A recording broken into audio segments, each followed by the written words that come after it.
this is my review of Sonic X.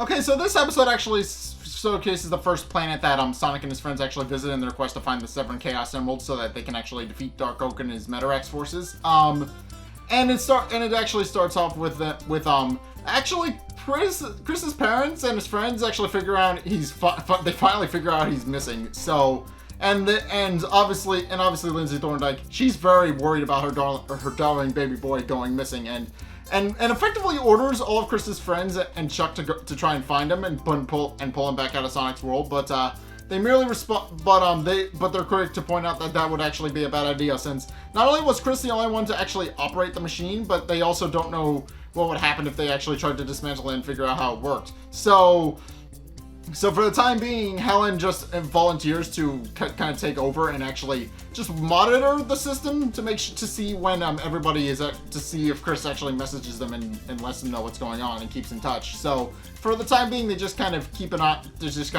on things. So, and that's all we really see of them in this episode. But it does set up that his family and friends are worried about him, but they know to trust Chris, and even his dad Nelson just tells Lindsay that she shouldn't worry since you shouldn't underestimate Thorndike, and they know from firsthand experience that Chris will likely be fine. So she just decides to let it go, and they go back about their business until Chris actually decides to come home. At which point, back on the blue cyclone, we actually find out from Knuckles that he's actually figured out where one of the Chaos Emeralds is on a planet named Planet Secco, which Sonic, according to his interstellar guidebook that he apparently has, it's not really explained. It's just kind of explained as a one-off joke, but Sonic, for whatever reason, has an interstellar guidebook and points out that he's particularly happy to visit Planet Secco, since, as he points out, Planet Secco is a desert planet, which means he's got plenty of dry land to run around on. So they then proceed to get ready to go in and land, only to discover, much to Sonic's horror, that it's actually not a desert planet, but rather a water planet. And they have to prepare special submarines to actually navigate the planet. Much to Sonic's chagrin, who again points out that it should be a dry planet, and even questions whether or not Chris and Tails actually took them to the wrong planet. But Tails merely remarks that his guidebook seems maybe a bit outdated, since obviously everything is far from dry. But Chris reassures Sonic, pointing out that he's actually prepared special submarines for all of them, so that they can actually navigate the planet safely. And they do exactly that. They proceed to all go into the submarines and actually begin to explore the planet to actually find the Chaos Emerald. And eventually Knuckles what's it called? Eventually Knuckles, Cosmo, and Cream and Cheese actually land on a planet, and as well as Amy, and they proceed to start digging around. With Knuckles having just a hunch that the Chaos Emerald is nearby, he doesn't explain it other than that he has a hunch. But he also points out that he actually has a knack for finding hidden things. And then proceeds to pull out his shovel Knuckles and proceeds to start digging around the planet, just digging an entire trench across the island where they are. And eventually Cream Cheese, Amy, and Cosmo decide that they should actually help as well. And Cream actually passes Cosmo a shovel, and they start digging around for the Chaos Emerald. And they find some pretty huge shells, but they don't actually find it. But they also point out that they haven't actually noticed that Sonic and Chris have showed up yet either. And wonder what's actually keeping them. And Cosmo even wonders out loud if they actually wind up getting into trouble. And Cream points out that it's most likely what happened. And in case of point, that is exactly what happened. Chris actually did some evasive maneuvers to avoid a school of fish, and also may have gotten them a little bit seasick in the process. But they do eventually land on another island. This one with a giant base on it. And Chris is curious as to where all their friends are, and wonders where this base actually came from. But they don't have much time to actually answer that question, because they actually get a pretty good answer about what actually happened to the planet and why it's no longer a desert planet. As it turns out, some Metarex stylized as fish so they can better survive their aquatic environment. They actually show up and begin to try and attack Sonic and Chris, and Sonic surmises that they most likely stole the planet egg and turned it into a water world. which he points out is kind of diabolical, mainly because he doesn't like water. But he then proceeds to try and fight back against the Metarex, and Chris volunteers to help. And Sonic is a little confused, but then Chris goes on to explain that he actually got a black belt in karate and had actually trained under Mr. Tanaka. And explains that he's more than capable of actually fighting back against the Metarex alongside Sonic. And sure enough, he goes in to go land a punch and a kick, but quickly finds out that there's actually a bit of a problem, which is that he's used to fighting in his adult body, but he's a kid now. So I think you can see what the problem is. Yeah, his punches actually don't connect, and he quickly realizes that he's not really as much of a help to Sonic as he thinks he is. So he instead tries to get them into an ambush to actually try and get them to attack him, so he can sneak attack them. And it works, but he winds up hurting himself. And eventually Sonic does try and fight off some of the Metarex, but he's eventually captured by the head Metarex, who actually has his own distinct appearance from the regular Metarex, and actually successfully sends Sonic flying into the water and keeps him stuck there so that they can actually catch him in a net and reel him in.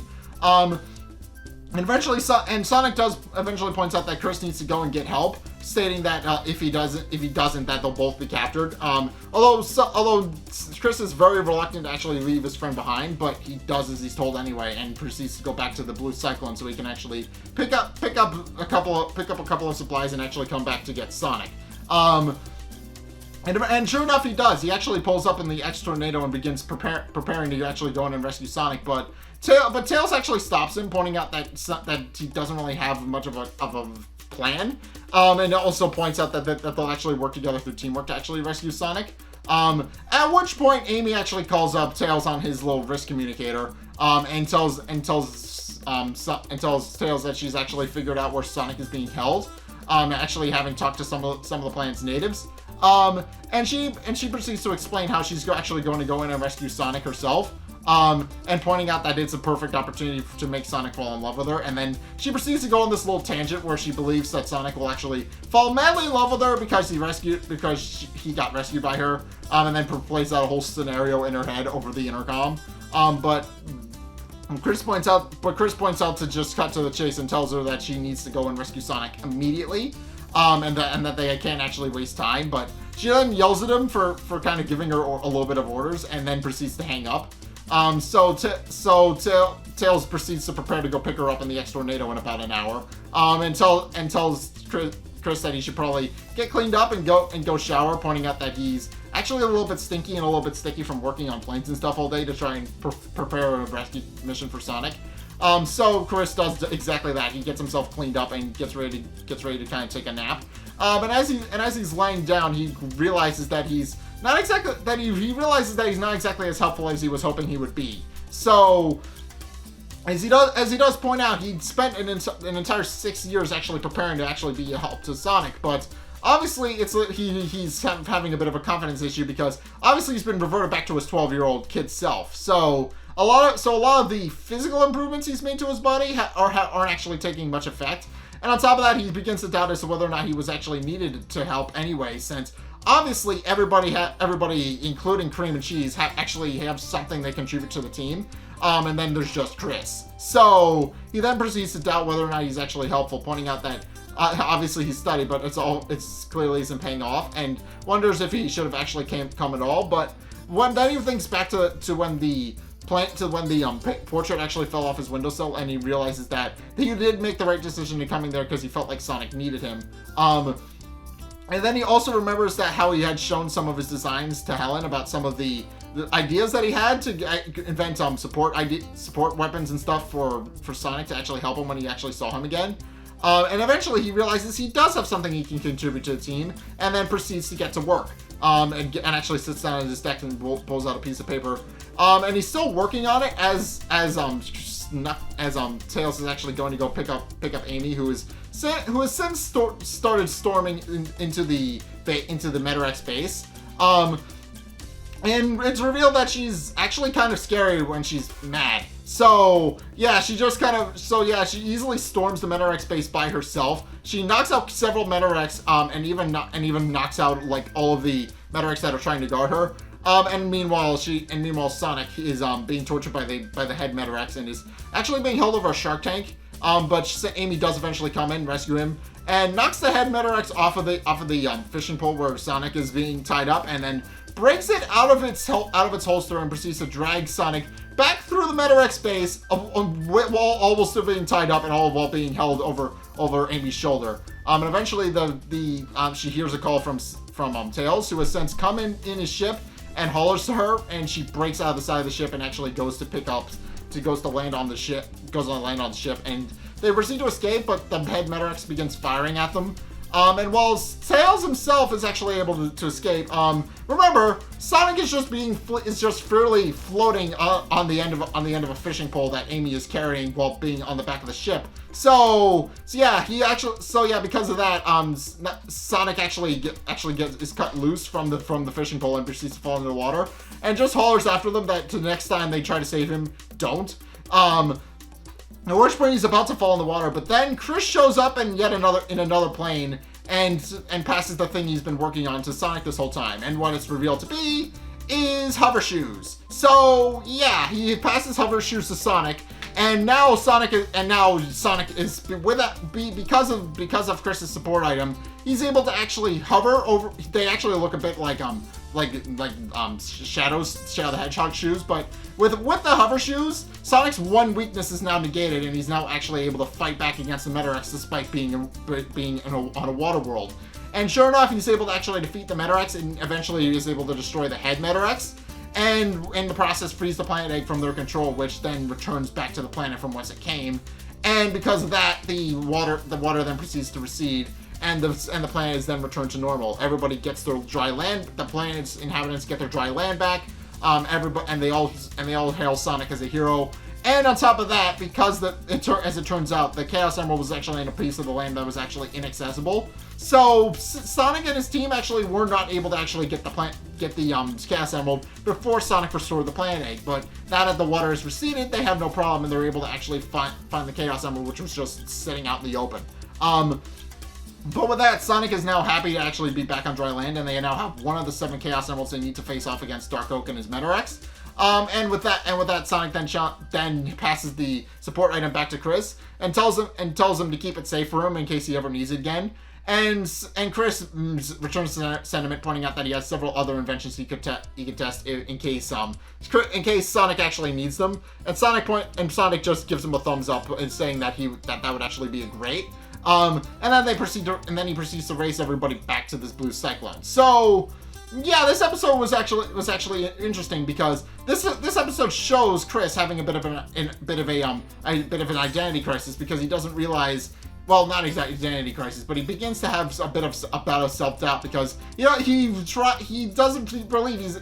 believe he was as helpful to Sonic as he thought he could be. So yeah, now he actually got his confidence back a little bit, because now he's realizing that, well, until he gets used to his new body and actually figures out how to fight in it, which is displayed beautifully in this episode, he realizes that he can actually support Sonic in other ways, such as just helping the team out with their inventions and stuff, and also inventing things for Sonic to use so that he can actually fight back against the Metarex on whatever terrain he has to fight them in. So yeah, Chris actually does gain his confidence back, and that's the main point of this episode. Also, his parents and friends are looking for him, but that's beside the point. But in any case, that's my review of Sonic X. What did you guys think? Let's get a discussion going in the comment section down below, or over on my Discord server, link in the description. Anyway, thank you guys so much for watching. If you enjoyed, be sure to like, comment, and subscribe. Be sure to follow me on Twitter if you want to help support me. It does help, because I actually do post updates about what's going on with the channel, and if you guys are worried about stuff like that, then by all means go ahead. I also like and retweet a bunch of stuff that I find on there, so be sure to go check those out. And also, be sure to check out my Patreon as well if you want to help support me that way. It is only a couple bucks a month, and you guys do get access to a bunch of cool perks, so be sure to go check this out down in the description. Again, just go check that out. It does help support me and help me fund future projects, so be sure to go check that out down in the description. And finally, if you want to see more content from me, there's actually 2 ways you can do that. One is by checking out my live streams. I stream every Sunday at 2:30 Eastern Standard Time. I'm also hosting a couple of people I think you might like in the meantime. So be sure to go check out my Twitch. Regardless of whether I'm streaming or not, I will have something interesting over there for you guys. So be sure to go check that out. And also, the other way you can actually see more content from me is by checking out the videos linked in the end screen. The top video is the most recent video. It may or may not be this one. Whereas the bottom video is the video recommended to you based on what you've already seen from me. So, if you want to try something new, or see more of what you like, then be sure to check both of those videos out. But, regardless of whether or not you do any of those things, thank you guys so much for watching. And until next time, I'll see you guys in the next video. Peace!